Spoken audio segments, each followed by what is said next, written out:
3 guys, 1 bedroom office, and 0 guarantees. We were just working nights and weekends and taking long lunches. And over time, I went part-time and then I became full-time, and each of the guys did the same thing in suit. And pretty soon it was all 3 of us. And in growing the business, it was really fun. What does it take to build a company from 3 founders to a 50-person team, generate millions in revenue, and land on the MSP 501 list? We've never wavered from our initial plan, which was to just take really good care of the customers. And I think that's, especially in today's age, I think it's a little bit of a lost art. There's no such thing as a 4-hour work week that turns into an easy moneymaker. Just take really good care of the customers. It's a lost art. We were young, and we ran it for us as a startup for quite a few years, even after we probably hired our first 5 or so employees, 6, probably up to 10 employees.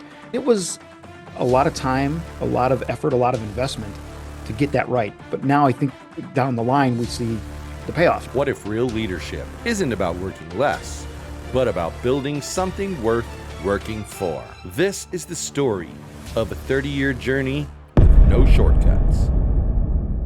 What does it take to build a company from 3 founders to a 50-person team, generate millions in revenue, and land on the MSP 501 list? Well, today, we sit down with a man who's done just that. Jeff Borello, CEO of Andromeda Technology Solutions. So welcome to the show, Jeff. Thanks, Mike. Glad to be here. Yeah, real happy to have you here. So let's just jump right in. So we'll go back to the early days. What was the spark that led you and your partners to start Andromeda? So the 3 of us worked right down the street from where I am now. And we worked, it was a high-tech data acquisition company. So a lot of software, a lot of hardware. They manufactured their own hardware. But we worked hard. We worked 60, 70, sometimes 80-hour weeks. It was a great place to work, great team, fun environment. But the company was always struggling, right? They'd have some times where we'd be on, getting paid for 4, working 5 days, and just ups and downs. And at some point, one of us walked into the other's office and said, if we're going to work this hard, we should do something for ourselves. So yeah, good idea. What do we? Well, we maintain the network here and we maintain the computers. So let's go do that. And we started it real slow. We were just working nights and weekends and taking long lunches. And over time, I went part-time and then I became full-time, and each of the guys did the same thing in suit. And pretty soon it was all 3 of us. And in growing the business, it was really fun too. It's 30 plus years ago. It's a little hard to remember a lot of it. Well, that's awesome. That's a long time to actually stay together in this kind of space too. I can remember, back when I was an active CTO and, working with different solution providers, you'd call later and like one of the partners would have gone on to something else, so just a tough industry. So it kind of leads me to, most startups don't survive, right? Let alone 30 years. Yeah. Do you think there was one single decision maybe that you made, like a big one, that changed the trajectory of the company? We've definitely gone through some iterations. We grew pretty wide over the years. We acquired, we got into business telephone systems, and we acquired a company and did that. We did physical security, security cameras, burglar alarms. We did that for a while. We had a web dev company that we bought at one point.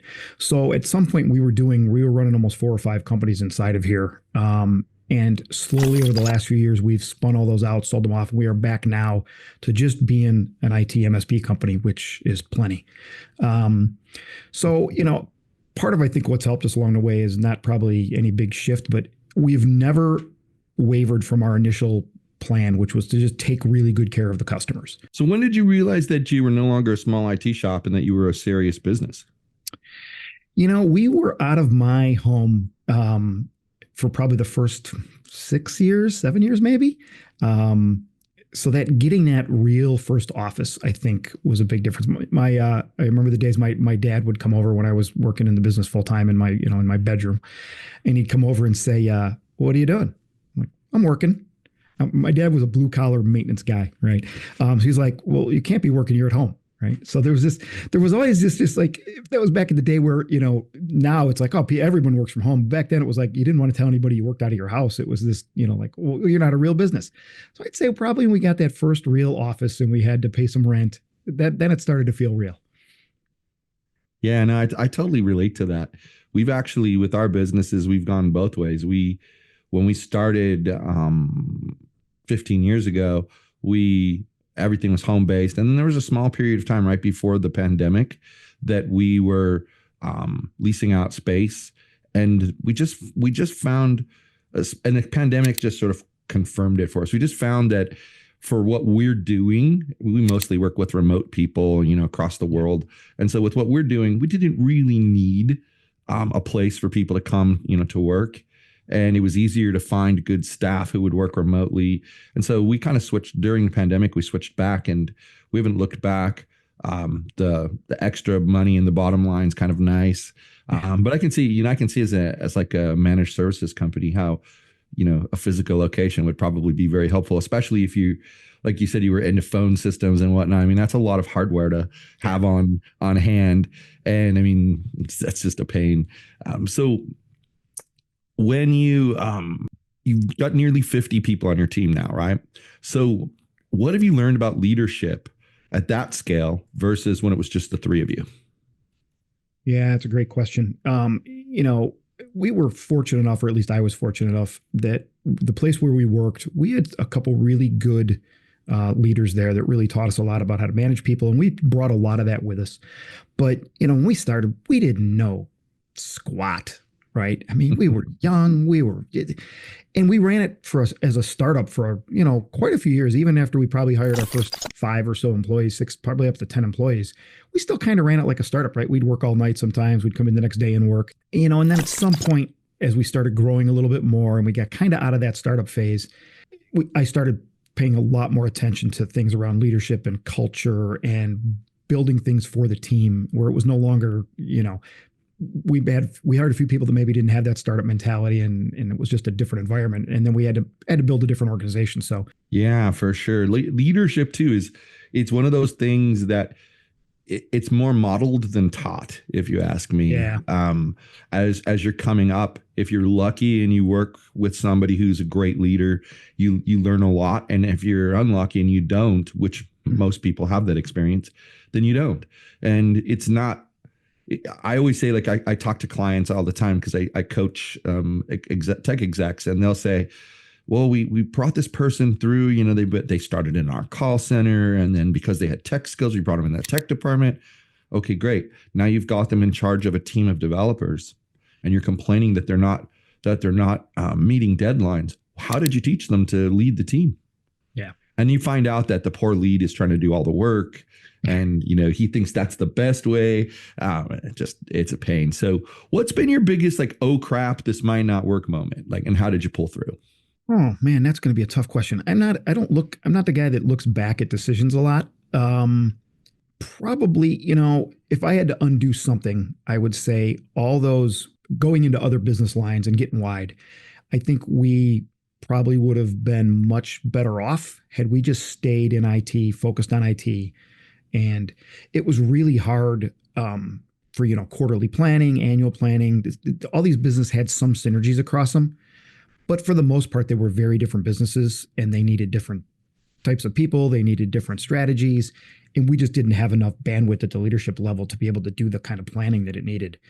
So I think really, if we would have just stayed an IT company and focused on that, we would be a much different organization now. Better or worse, I don't know. But if I was going to undo one thing, that would be it. I would have kept the focus and not got so wide. So you stated, though, that you aren't the guy that looks back at decisions a lot, your exact words. So how do you determine, what decisions you made were good ones and what ones weren't, so you don't make the same mistake twice? Yeah, definitely reflect on decisions and pay attention to it. But I don't do the well, we shouldn't have done that, right? So I think it's more about choosing carefully on decisions, right? I think it's always at least attributed to Jeff Bezos, the one-way door or the two-way doors, right?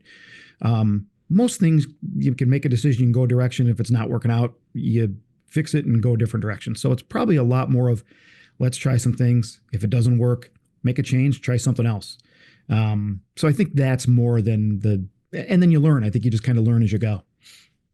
Yeah, I agree with you on that. I actually like that you said that.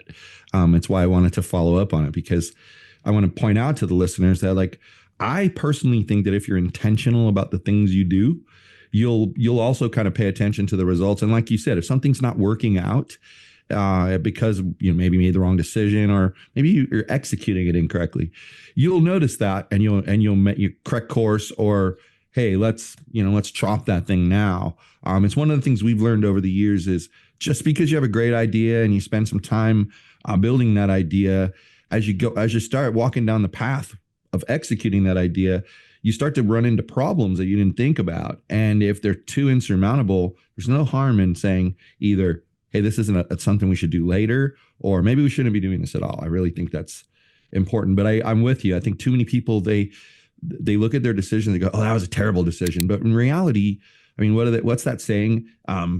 You fail a bunch of times before you succeed. Well, I mean, it's the same thing. Why you made a decision for a reason. Why belittle it or be upset with it, So one of the things I find really cool in my research is that Andromeda has earned a recognition as a best place to work. So how intentional were you about building company culture as you scaled? Very intentional. I mean, again, you talk about those first 10, maybe even 15 years where we were just, let's go. It was like all hands on deck. It was still that startup mentality. But then as we grew and we started bringing on some other people, we said, okay, we need to now, the culture was starting to get lost a little bit as people weren't directly interacting with the founders. So we spent probably 2 or 3 years just working on culture, working on our benefits, working on our packages, interviewing the employees, saying, hey, what are we missing? What would you like to see? And it was a lot of time, a lot of effort, a lot of investment to get that right. But now I think down the line, we see the payoffs, right? Our average tenure of our employees here is 7 years, which is really high in the MSP space. And obviously we're 3 years running on the best places to work in Illinois, maybe adding a fourth this year, we're hoping. And so I think it's been put a lot of time in up front for the long-term rewards. And I think we're seeing a lot of that now with our team. And we've consciously built a place that we want to be a good place to work.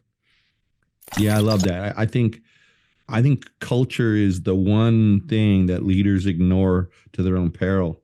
And I know, unfortunately, it's become a buzzword, and it really shouldn't be looked at as a buzzword. So what advice have you got for other founders who they want to grow their business, but they feel stuck at the early stages?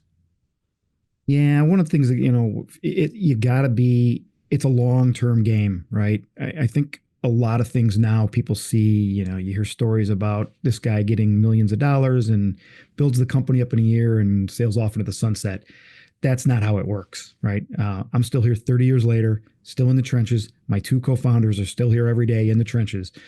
It's, I don't want to say it's a slog, because it's not, because it's enjoyable, but you got to be in it for the long haul. There's no such thing as, a 4-hour work week that turns into an easy moneymaker. You got to be willing to put in the time, put in the work, and then be flexible, right? Because things change, economies change, pandemics happen, right? So you got to be willing to understand what's going on and make the necessary changes. That brings me to, so shifting from break fix work to managed services model, it's a huge change. What drove the decision, and what was the hardest part of making it stick? Oh man, that's a great question, because it was so long ago. We were like really early on with that. And I think if I have this right, it was right after Enable started as a company, and they were going around and just educating people on what this whole new model was. So we did some training with them. And there was something about it that resonated with us. And I have no idea what it even was, because it was so early on that I don't even think they knew what they were doing, right? But it was this new model of, and I'd like to say we were smart enough to say, oh, wow, recurring revenue model, that's going to be great. But I don't think we were all that insightful. I think it just was like, hey, here's the next big thing that's coming. And we wanted to get on board early. And, we haven't looked back. And as a matter of fact, we started with Enable. We've gone through probably 3 or 4 RMMs, and we ended up back at Enable. And yeah, I learned years ago from a mentor. One of the things he taught me that has stuck with me is first things first, second things never. And I've always used that in my time management. But if you think about it, it makes sense, right? Like if you work on your top priority and it's done, your number 2 priority is now your number 1 priority. Yeah. So you work on your number 1 priority and you just keep working on number 1. But one of the things that he used to teach was he ran the IT department for a major law firm that had multiple locations. And so he would be constantly buying like toner for inkjet printers. And I could hear him on the phone, and he'd get people calling him, and he'd say, yeah, I happen to be at the point in the year where I'm going to be finding, new vendors for this. So send me over your absolute best price. I don't negotiate. I'm only going to call back the person who I want to work with. I'm not going to be having this long conversation. You're not going to get me to call you back and say, oh, you were $10 less than somebody else or $10 more. You got to give me your best price. And then I'd asked him, why do you do that? He said, it saves me time. All of these people are going to try to tell you, oh, let's just use a simple number. It's $50 a cartridge. Then you tell them, nah, I got a better bid than that. I'm sorry, I can't do it. All right, I can do it for $30 a cartridge. Well, if you could do it for $30 a cartridge, that's probably what you should have offered up front.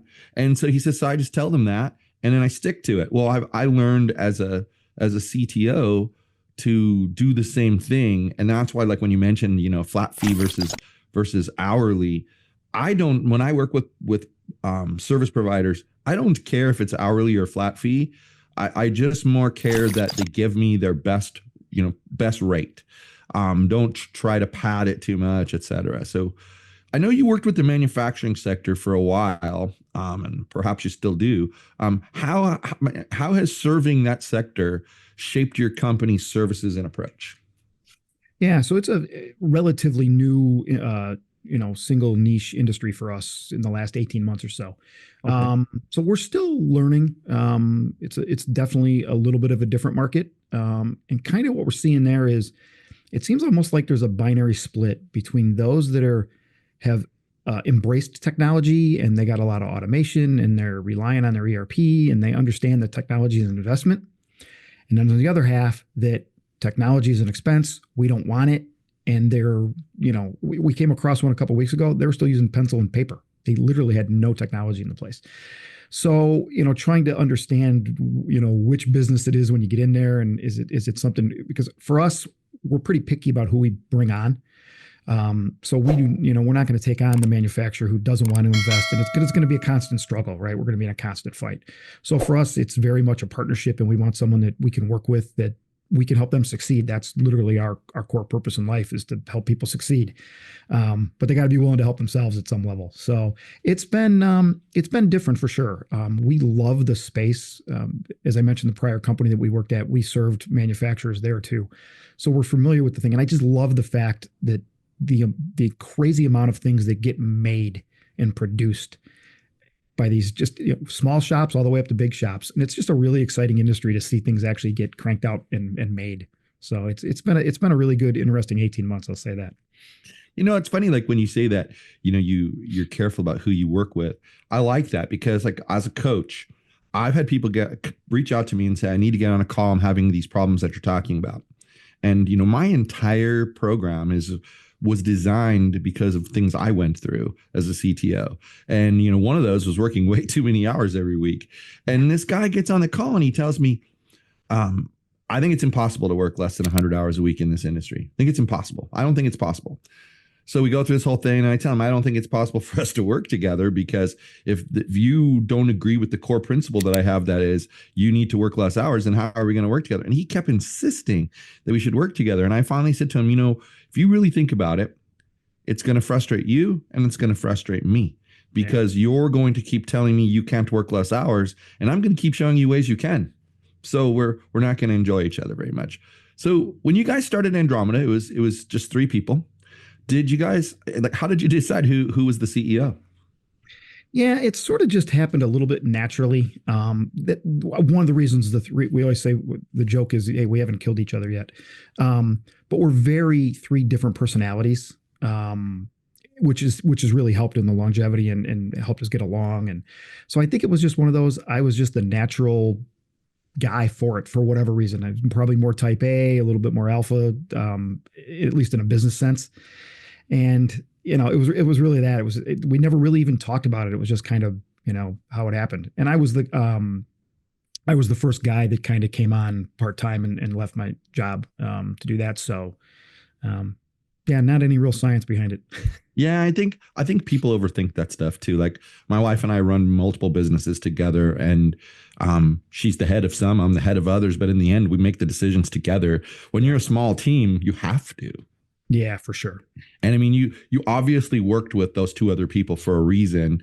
You clicked, you understood their work ethic, et cetera. So who the CEO is really it's only relevant for, documentation and, other paperwork, at least relevant otherwise. So Yeah. this one I'm really interested in hearing, especially if it involves a cat, coffee, or a possessed printer. What's the weirdest, most ridiculous IT emergency a client has ever called you about? I don't know that it's the weirdest. It's the one that always pops into my mind. So this was our very first corporate client we had, which, by the way, we still have. They got bought out. We lost them, and then they came back. But they were in this old building, and this was right. There was we had coax cable that ran through the whole building, and they called one day up, the whole network's down. So we go rushing down there. They did medical based legal consulting, or I guess legal based medical consulting, and went down there, and the network's down, and we're running around and checking in. Woman had walked in. She threw her purse on her floor next to her desk, and it hit the coax cable and broke the whole network.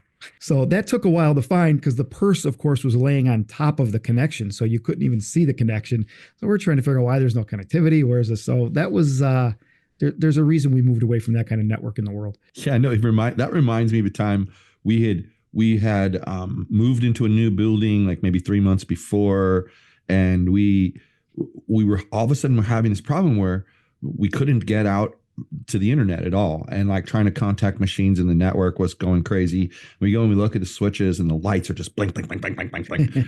And come to find out that one of the owners, their laptop's network card was storming the network, and you unplug them from the switch, everything comes back, plug it back in, everything goes away. So we report this, in a I happened to have a meeting that day, and we report it.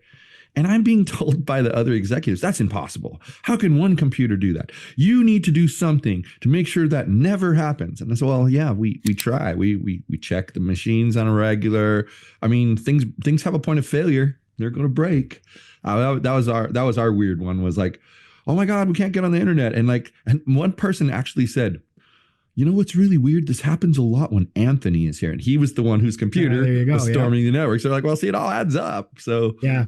Well, it's amazing sometimes just that's all you need. You need the kernel. Give me the kernel of what's in. It's like that one phrase, and now we know where to look, right? Well, it's something I've learned over the years. My wife always laughs at me because I'll go to the doctor and I'll give him all sorts of information about something that's wrong. And she'll say to me, why do you tell him all that stuff? He's the expert. Because maybe something I say will make him go, oh, I wouldn't have thought of this. But I mean, the more I always feel like, as a software developer, which is where I came from, when someone would come to me and go, oh, the software had an error.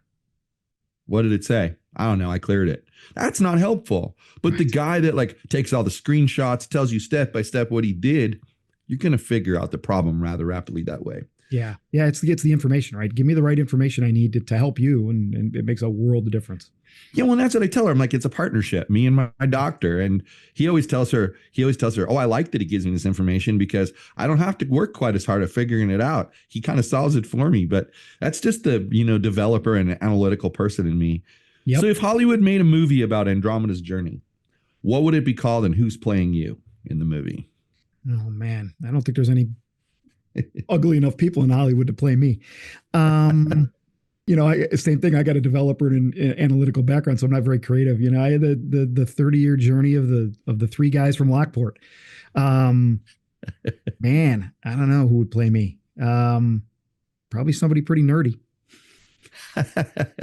I like it. I always wonder how they figured that out too, because sometimes you look and you're like, why did they pick that person? It's not even close to what the person looks like. But then I suppose, they're creating a movie. It's fiction, in the end, it's based on a real story, but it doesn't have to be exactly, the person, I think. So, yeah.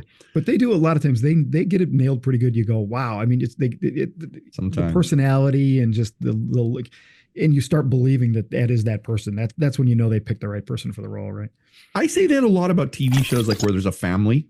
And I'll say to my wife, wow, how did they cast these people? They look like a family. They sound like a family, and even act like a family. It's just strange. That's an art, obviously. Yeah. So What's one piece of ridiculous CEO advice that you've heard over the years that makes you laugh? I referenced it a little earlier. It's the 4 hour workday or whatever, right? It's like it just get the right business and it's easy. It's like, yeah, no, it's not. And I don't. No offense against, and I'm Tim Ferriss, right? That's Tim Ferriss. No offense, Tim. I just don't. I think it sets people up for a bad expectation of, especially in today's, the younger people, and it's social media, and you just hear all these stories about how easy it is, and I think it sets people up for failure. Yeah, I used to work with personal trainers, like build their websites, and there was this guy that he would put out. It was when YouTube was first becoming a thing, and he'd put out videos talking about how, I'm in the gym for 2 hours, blah blah blah blah. And then one day I saw on his website, he sent through a request to build a landing page, and it was the 4 minute workout. And I said, well, hold on a second. How can you in good conscience promote the 4 minute workout when you keep telling people how you're in the gym for 2 hours and that's what you need to do, and et cetera? And he's like, well, it's all about the money, really. I mean, that's, what it is. And I thought, yeah, I don't think I want to compromise my principles like that. I mean, I'm with you. I mean, I have for the last year tried to take every Friday off. We see how well that's working. And the only thing I've really managed to do is convince myself that when I've completed like the work for today, I'll do a few things, depending on how early in the day it is, I'll do a few things for tomorrow or the next day, but just letting go and being like, all right, I can get into like my research tasks now, and, things of that nature. I don't have the, physical work to do. So I can do some easy, internet research or do some reading, catching up. But that's it. The 4 hour work week. I'm with you.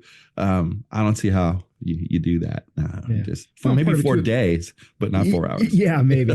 Right. Well, part of it is, and I can hear it in your voice, right? It's you do it because you love it, right? It's like, it's not work. If you love what you're doing, it's not work. People are like, what do you have for a hobby?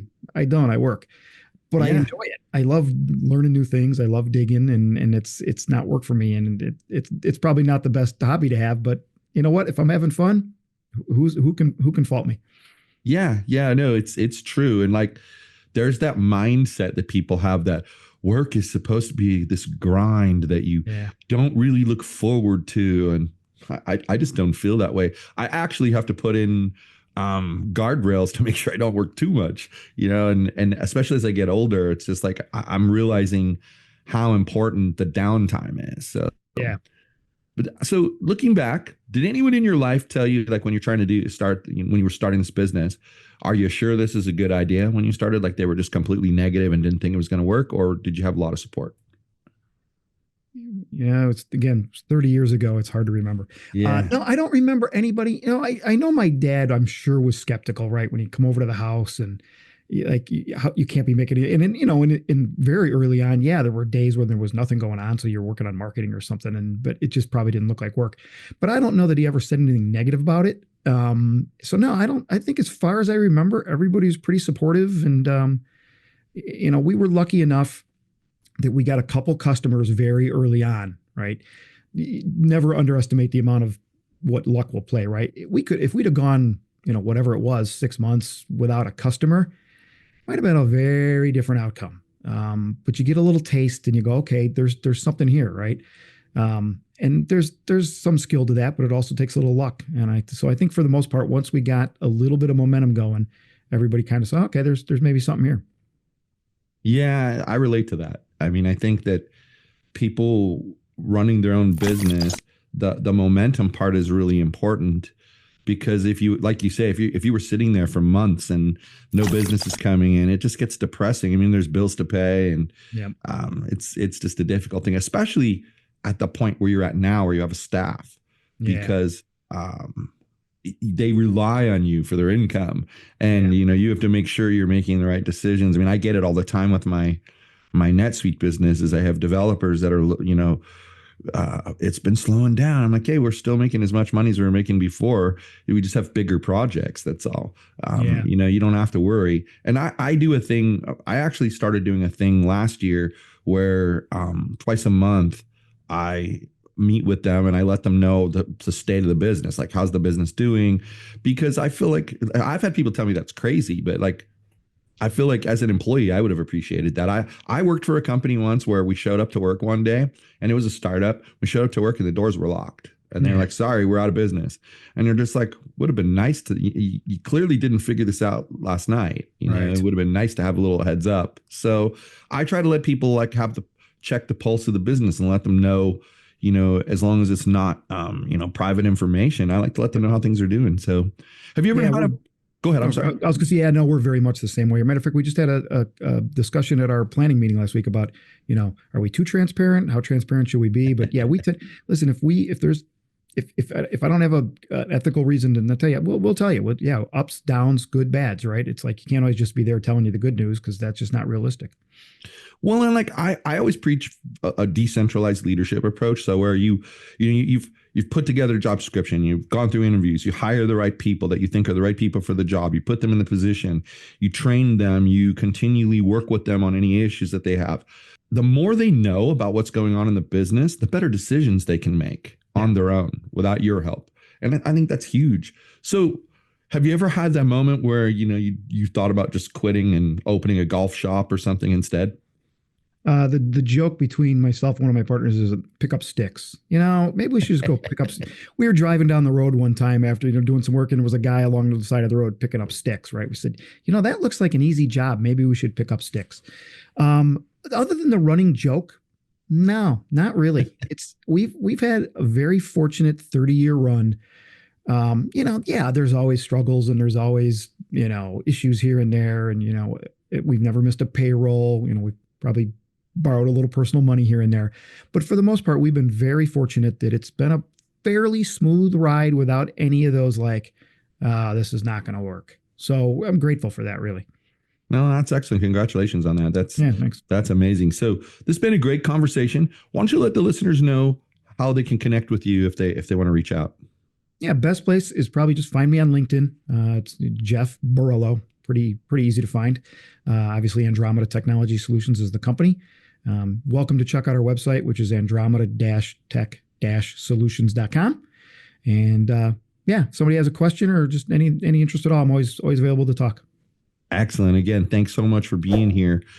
We truly appreciate your time. Yeah, thanks for having me, Mike. It was good conversation. All right. Well, thanks everyone for being here for another episode of Gaining the Technology Leadership Edge. New episodes every Wednesday at 8 a.m. Pacific on YouTube and LinkedIn. Hope to see you here next week for another exciting conversation around technology leadership.